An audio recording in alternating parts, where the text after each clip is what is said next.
evening, ladies and gentlemen, brothers and sisters, here in the theatre at Adyar and wherever you are watching all around the world. A few moments ago, I was asked if I would introduce our international president for his public lecture, provided that I didn't reveal his date of birth. And as I don't know it, I can't anyhow.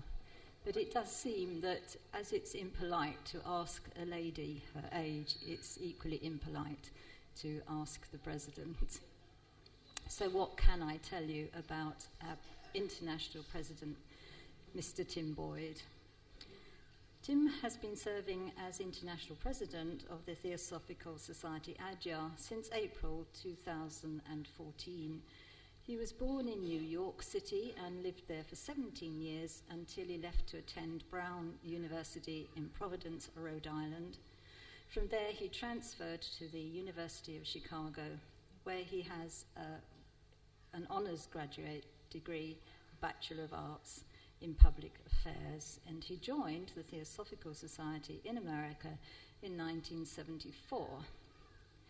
In 1988, Tim became a national lecturer for the TS in America, and from 1996 to 2000, he worked in hospice services as a volunteer in a team that involved doctors, social workers, and nurses.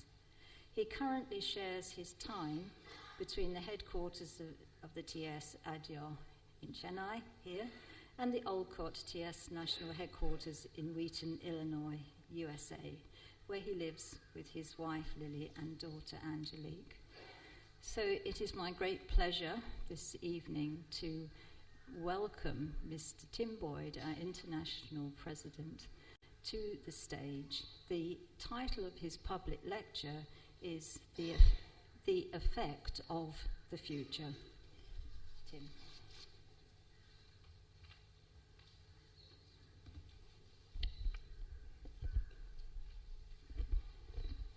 Well, thank you, Jenny, for not revealing my age. Although with Wikipedia these days, I think people probably know my shoe size by now. But it's very good to be here with all of you.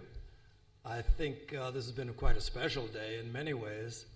Those of you who were, in fact, able to be with us earlier in the day when we had 300 young voices here in the room, I think you took part in something that was certainly unique to this place, but also something that I think you really took part in something that really is going to have a profound effect on the young people that were here. I mean, as much as it was enjoyable to us, this in fact was their first performance before any group of people. And it just happened to be a performance in front of Theosophists. And I do believe, since we're going to be talking a little bit about the future and its effects, that probably somewhere along the way, one of those young people was certainly empowered by the look that they saw in one of your faces. That very likely there was also some sense of empowerment that came to them by virtue of the fact that they could sing and they could see the enjoyment that it could bring to the people who were gathered here. So we've done as much as we were enjoying it, we've done an awful lot for these kids and for their future. So it's a very special thing. Probably also it was the first and the only time that you will ever hear "We Will Rock You" in a theosophical meeting. So you can say you were here for that, but please don't. So I want to talk a little bit about this very elusive subject of the future, and really to say a few things that might trace its effects. Really, the premise that I am basing what I'm going to be talking about is that there is something that could actually be called an ever-present future that in some way is continually reaching into our world and into our lives and shaping and guiding them in ways that I think we probably are aware of, but perhaps don't pay as much attention to as we could. It is a known fact that in many ways, just by virtue of our humanity, we are future-oriented beings. The idea that many people are putting forward of the genetic factors that sort of dictate our behavior, part of the biology and part of the genetics that are known about human beings is that there are, in fact, genes, genetic material that has yet to be expressed within each and every one of us. So genetically, there is a future unfoldment that awaits us. In the theosophical tradition, we, of course, are very familiar with our third object, which speaks in terms of powers that are latent within us, powers that are somehow as yet asleep, not yet awakened, but the assurance is that in time, these things will, in fact, awaken and make their presence known and expand our capacity. All of us have to find ourselves thinking greatly about the future. My father died a number of years ago, but I was very impressed with his approach to things. He died at 92, but he wasn't a farmer. But at the age of 91, he was planting fruit trees. Now, if you know anything about fruit trees, you know that when you plant them, you have to figure on 3 years or so before you're going to get any crops. He was 91, and he would be poring over seed books because his sense of a future that somehow we have the potential to participate in and to enrich. This also from a man who at 91 said he would not purchase green bananas because he couldn't wait. So it's a paradoxical situation. But probably all of us have, we all think about the future. And it does seem that for most people who give any thought to future matters, that there is this sense that in some way, particularly now, we find ourselves on the cusp of something great, something that is possessed of a quality we could call greatness. And depending on the background of our thought, how we see that greatness can be very, very different. For many people who have been raised on a diet of media news and the sorts of reports that are nightly and daily broadcast in our direction, the vision of a future could be a little bit disturbing. Based on what one sees in the news, it would be justifiable for the sort of fearful response that so many have about what lies ahead. Something great, but something that is greatly to be feared, is a current that it seems that is sweeping through our world today.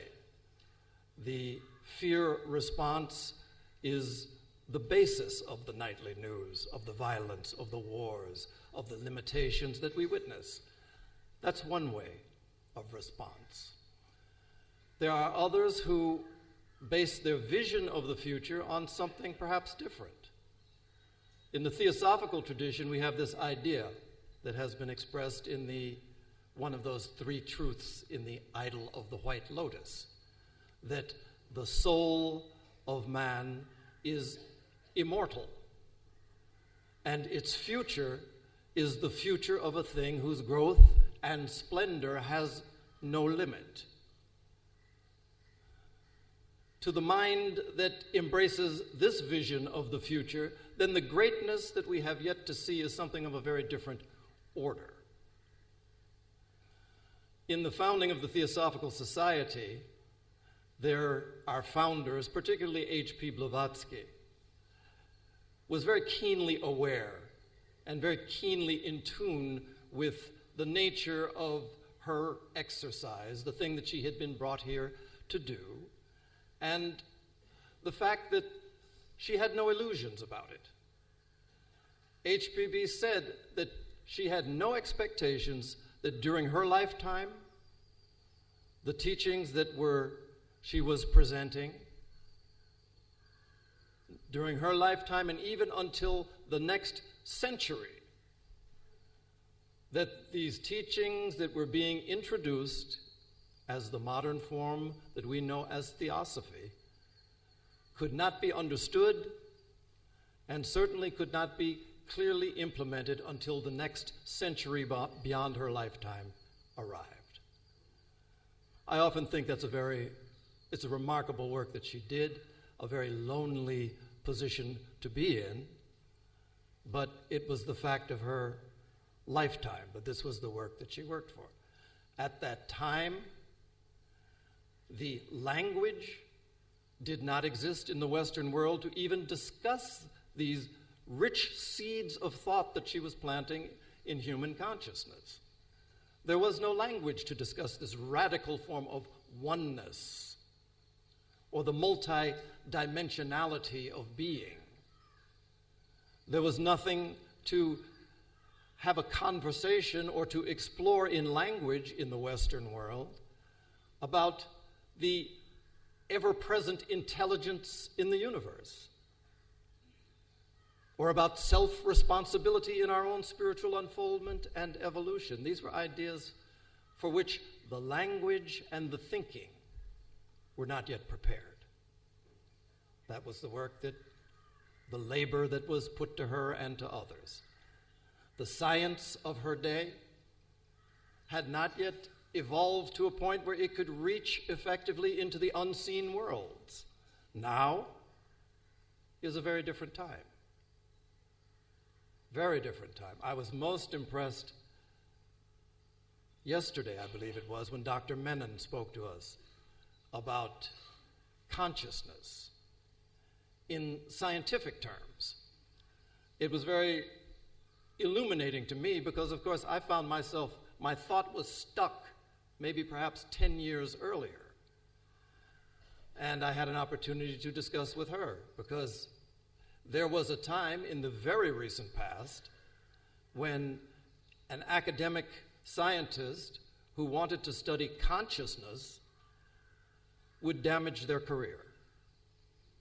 It was not something that was permissible to talk about this unmeasurable thing that is called consciousness. To me, it was fascinating to hear that it has evolved to that point. But the Theosophical Society came into being, and it was directed very pointedly, very deliberately toward the future. And particularly at the time of its founding, the letter that is often quoted as the most important letter of the Mahatmas that was received, the Mahachohan's letter, speaks about two currents of human thought and human behavior that this reintroduction of theosophy and the Theosophical Society that came along with it, that was the vehicle for its presentation, there were two currents of thought that needed to be addressed. It was spoken of as degrading superstition, which is to say the effect of bad religion on people's minds, and brutal materialism. So the materializing effect on our minds that science of that day was so keenly focused upon. It was a material universe solely to the mind of the scientist of that time. And it was felt that unless these currents, unless some other way of appreciating the universe, the religious thinking, the science of the day, unless something else was introduced, then this would be taking us in a direction that humanity as a whole would suffer for. So Theosophy and the Theosophical Society come onto the scene. So, one of the things, the Theosophical Society's purpose in the Key to Theosophy, HPB describes it quite succinctly, that the purpose of the Theosophical Society is to demonstrate, to show that such a thing as theosophy exists. That's very clear, but I would hope that given that as a definition, we would also ask a further question. To show that such a thing as theosophy exists is wonderful, but then what? What is the effect of showing that it exists? For me to stand here before you, it becomes clear that perhaps I exist, but what's the effect of that? So, the Theosophical Society comes into being to show that theosophy exists. So what is it about this theosophy that just its mere presence and just the recognition of it by the minds of various people such as us will have some sort of effect? And it does seem, initially at least, it was certain concepts that needed to make their way into the minds of people like us, certain powerful ideas that if in fact we give it some even casual thought, can affect our thinking and can affect our behavior. In many ways, I would liken it to a bar of iron, a cold piece of metal. When placed near a fire, that metal has the quality of heating up, of taking on some of the characteristics of this fire in which it is placed, near which it is placed. Theosophy seems to have something of an effect of a similar nature, which is to say that it reminds us of very deep, but sometimes very forgotten truths. It points to what the fairy tales speak about, of the buried treasures that seem to be hidden within each and every one of us. Theosophy as a guide to the exploration and the unfoldment of the inner life, in many ways, it's much like a map, mapping the geography, the countenance of our inner world. But just like a map, the best map in the world won't get you to your destination. A map can describe, but it does not transport. There's quality information which can influence our thought, which can influence our behavior, but information does not transform. High quality information does not transform. Low quality information does not transform.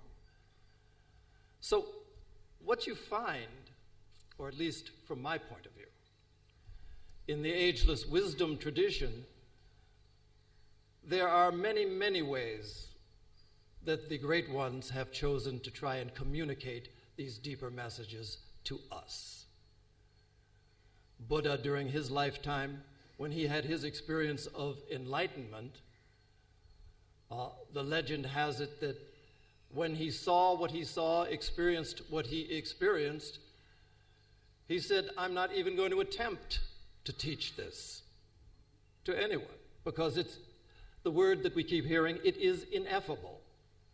It is incapable of being put into words.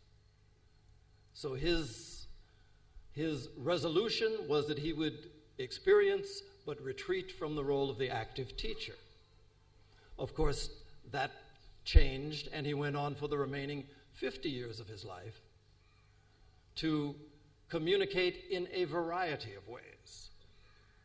communicate through meditation practices, communicate through Dharma teachings, and also to communicate through stories. And regardless of the tradition that we find ourselves associated with or studying, and even theosophy, one of the most profound avenues by which these deeper truths are communicated are not in intellectually formulated teachings, but by means of great stories. And if you think that I'm mistaken about that, try this quote on for size. The eternal parent, wrapped in her ever-invisible robes, had slumbered once again for 7 eternities. It's just like the fairy tales I used to hear as a child, which doesn't diminish it. That's from the stanzas of Adyar, the foundational work from which the Secret Doctrine was written. And it speaks about a time prior to manifestation, where there are no parents, where there are no robes. But the beauty of story and its ability to communicate profound messages is that it, much like with our children, you read a bedtime story to a child, it fuels their imagination. Through that process, they enter into the life of the story. And much like climbing a ladder, these wise ones, step by step, led us to follow these great stories. And so this method of teaching is one that has been with us for always. And the great books of the great religions, the holy books, are storybooks, which again is not at all to diminish, but perhaps to exalt the wisdom and the brilliance of the way that that teachers have attempted to teach us. And in much the same way that we use stories to fuel the imaginations of our children, I think very often we have a very high, perhaps unearned high opinion of ourselves as a humanity, in that we are a very childlike, very immature, and often even childish humanity. So these great ones recognize what we do not, and then they give us stories, grand stories. So there are many common themes that run throughout the great stories of the world's religions and the great stories of theosophy. But very often, what is described, the grand stories describe grand cycles. So cycles such as the cycle of outgoing and the cycle of return. There's a beautiful story that it's told in 1,000 different traditions. It's the basis of the prodigal son, the hymn of the pearl, the Ramayana, even the Mahabharata. But a simple version is a story about a young prince who, as an infant, he was born in the palace, but then somehow or another he was taken away from the palace and they didn't know where to find him. He was lost to his kingdom and his royal home. And he was raised with a very poor family. And at some point in his life, as he grew up, somebody brought him to work in a low position in the palace. And he worked in this lowly position. But somehow or another, on some occasion, somebody became aware that this lowly person working in the castle, in the palace, was in fact the prince who had been gone for so long. And when this was discovered, immediately his status changed. He was put into the royal room for the prince. He was provided with all of the princely articles that you're supposed to have. When his food came to him, it was served on golden plates, as was the custom in this wealthy kingdom. But the prince was of a mind that this was too good to be true. He had been raised in poverty. Poverty was what he knew. This sudden opening of wealth and of access to the very highest of things, he just knew that it was going to end soon. So the plates that actually belonged to him, the golden plates, the candelabras, the jewels, he would take them and he would hoard them, his own things, hide them in the closet for that day when this illusion came to an end. So, as the story went on, of course, his mind was able to be changed, and his mind was changed because of the continual kindness, the continual love, the continual compassion from his kingly father that was expressed to him. So, the story is a very common theme, but again, these stories are put to us to describe the nature of the cycle of existence that we find ourselves involved in. Cut off from the palace, perhaps on this journey of return to a state that is in some way exalted, but doubtful, because our conditioning, our minds, our habits are such that it can't be true, that in some way we are royal, in some way we are divine. In the story, of course, the royalty of the prince was not something that he gained through effort, was not something that he developed through wise methods. It wasn't something that he was given. His royalty, just as our divinity, was simply by virtue of, by his birth. Our divinity is by virtue of our emanation from one undivided consciousness. So these are the stories. We're familiar with varieties of these. And they're told, really, it's one story that's being told again and again. It's the story of consciousness. Consciousness, how it becomes limited. Consciousness, how it finds itself involved, perhaps, in matter. Consciousness, how it frees itself from its limitation and returns to a state of unity, to its pristine nature. It's one story being told over and over and over again. In many ways, there's sort of a key that we can use in dealing with stories of this nature. If you were to take the example of an ocean, vast body of water. Water evaporates from that ocean continually. That water that was at one with this all-encompassing and undivided state gets carried far away by the winds, and it rains somewhere.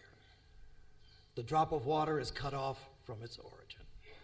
And it goes through many, many things on its journey back, obviously. For one drop of water, it finds its way into the root of a plant. The plant may be eaten by an animal. It lives its life in the animal. Some point or another, it will find its way to a river and then merge with the sea.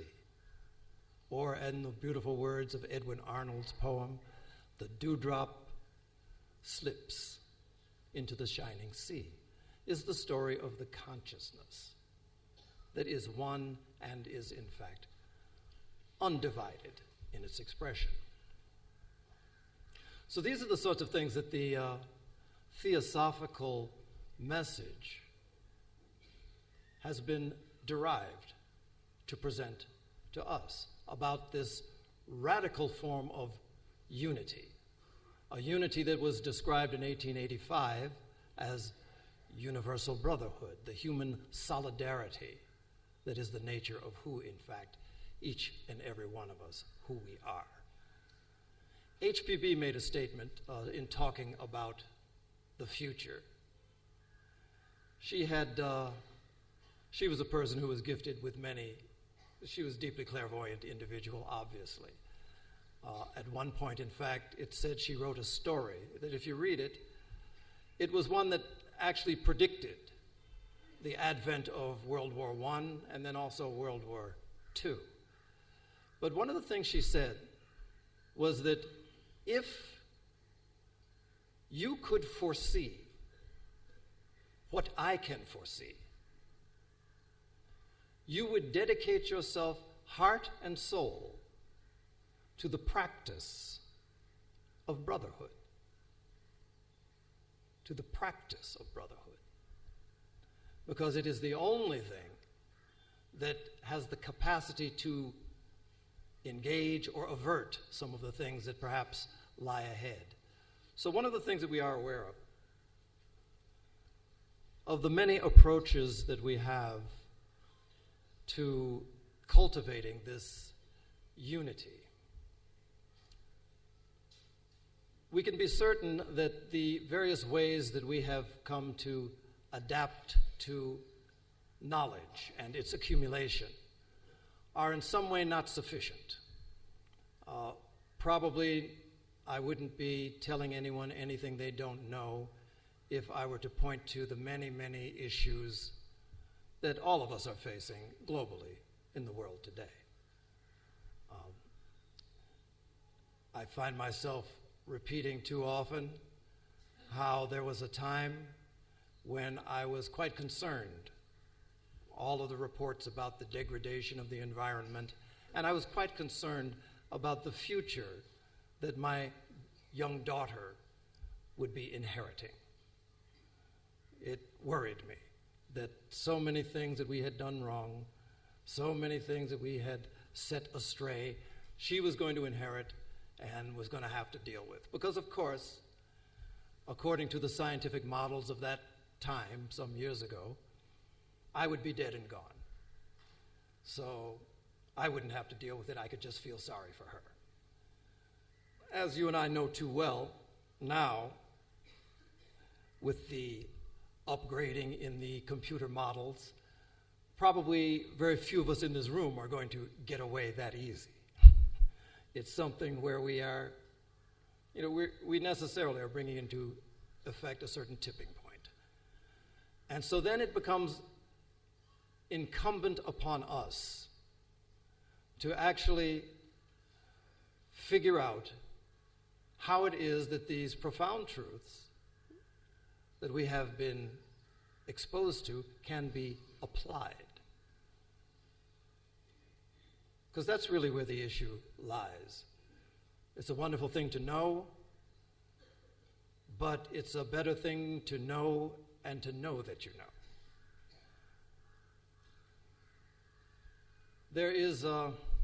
I was in Tibet a number of years ago, and probably all of you might be aware that Tibetan Buddhism Buddhism was brought to Tibet by a fellow by the name of Padma Sambhava. He's spoken of as Guru Rinpoche. And when you travel throughout Tibet, it's not uncommon to be in a particular place where he was, and there will be a handprint in the stone, or a footprint in the stone, where Padma Sambhava had been and marked it with his step. He was quite a mystical and magical fellow. He is also very deeply involved in what has been described as the Dzogchen tradition. And one of the things that is suggested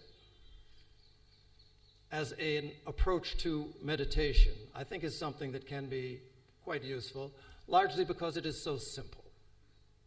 He talks about 4 steps for a proper approach to meditation. The first one he describes as don't follow the past. So don't follow the past. As we sit, when the thoughts arise that might engage us in the thinking about past things, you recognize it for what it is and allow it to go. Don't follow the past. Don't anticipate the future. So as we think about what lies ahead, withdraw from that. Live fully in the present moment. And then he says this thing that is perhaps most fascinating of it all. Leave the mind alone. Leave the mind alone. Don't do anything with it. Allow it to revert to its pristine nature. Allow this future possibility that is ever present to express itself. In St. Francis said something that many people have said in different ways. St. Francis made the statement that what you are looking for is what is looking. What you are looking for is what is looking. So the idea that we find our senses and our attention turned outward continually, always looking, always hunting, always trying to find that next thing that might bring some sense of satisfaction, some sense of ease. But the very thing, the very consciousness that is capable of turning without is the very thing that we find ourselves in search of. It is ever present. The future that has yet to express through us is with us now. The outgoing path is best described in terms of confinement. Consciousness is confined, limitation, separation is the description of this path of deepening involvement in the world and in matter. The path of return, which necessarily is something that we find ourselves involved with, could be described by openness, freedom, union. So we ask ourselves, how do we open? What are those approaches, those practices that can bring us to a state where we are actually open to express this presence that is ever waiting to find its way into the world through us?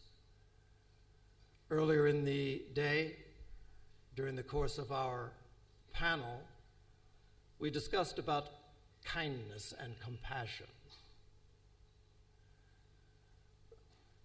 Very often I do feel that as human beings, we are great lovers of complexity.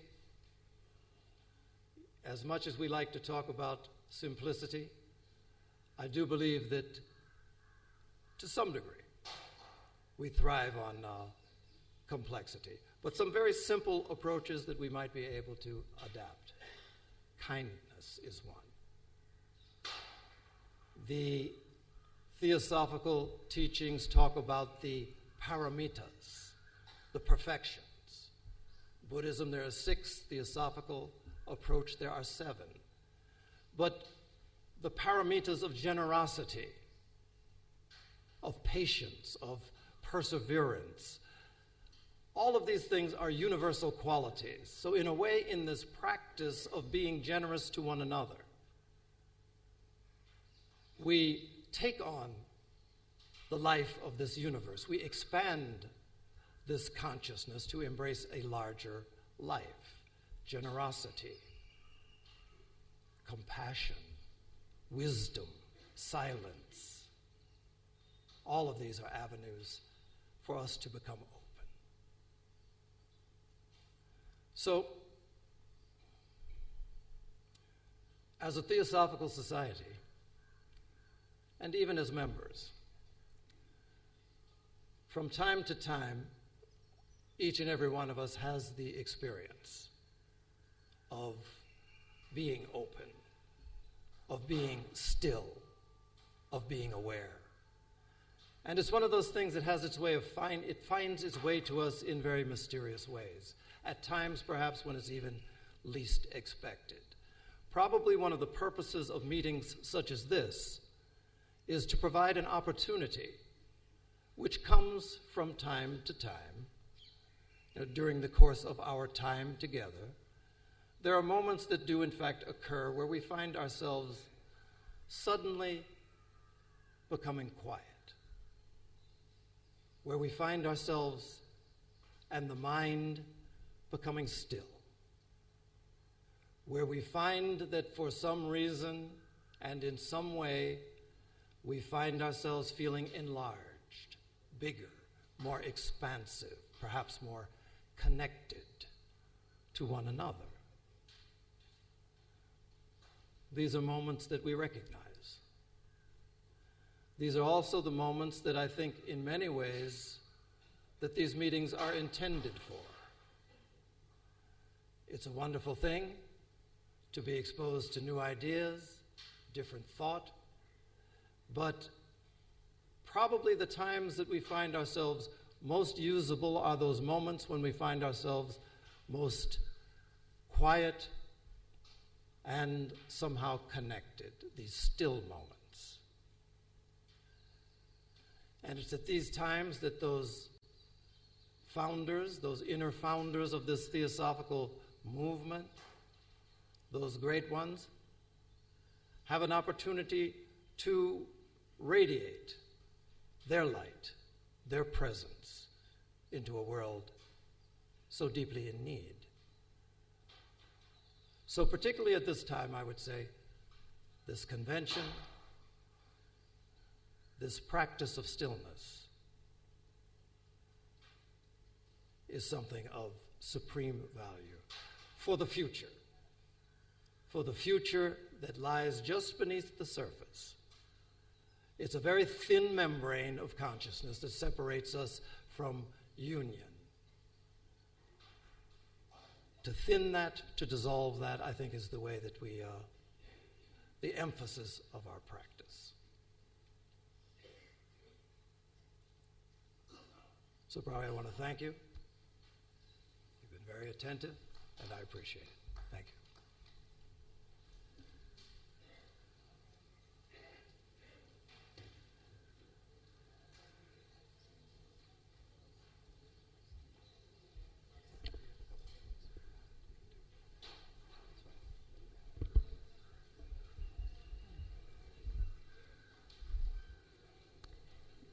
Ladies and gentlemen, our international president said he is willing to take a few questions. We've got 10 minutes, so does anybody have a question for Tim? And please will you make it a question and not a statement. Sorry, we can't hear you.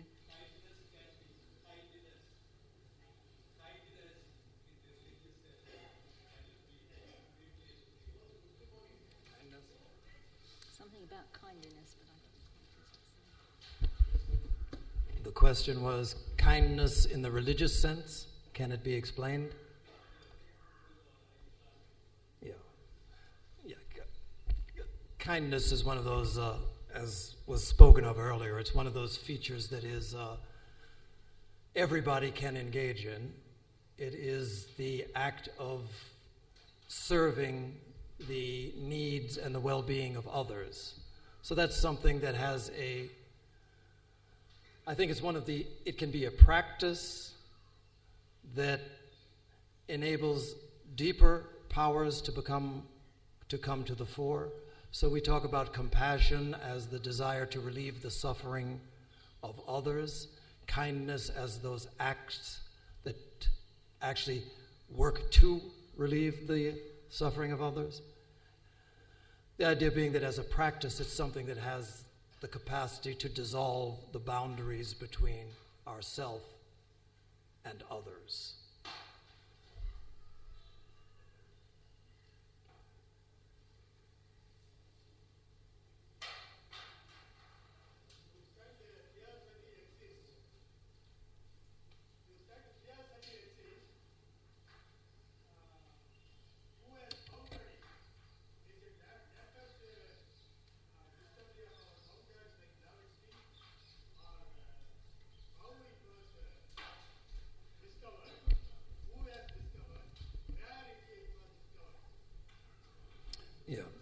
Well, theosophy is often described as the ageless wisdom. So in that sense, it's something that was not discoverable. It has been in existence throughout time. What we talk about as theosophy now is the particular elaboration of that ageless wisdom that was presented largely through H.P. Blavatsky. She really would be regarded more as a messenger who delivered a particular message for our time, a particular extension of this ageless wisdom that was adapted to the time that we find ourselves in now. So it wasn't something that had a discoverer. It's something that has had adherents and people who have been seers and sages throughout all time.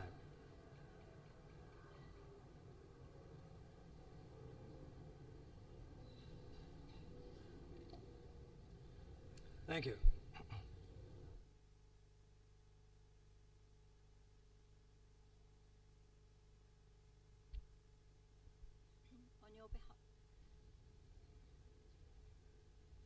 On your behalf, I would like to thank Tim very, very much for a wonderful, enlightening, and wise talk. This ends this session, but the next session is a cultural program at 7:30, where you're going to be entertained by 2 violinists. Thank you very much for your attention. Good night.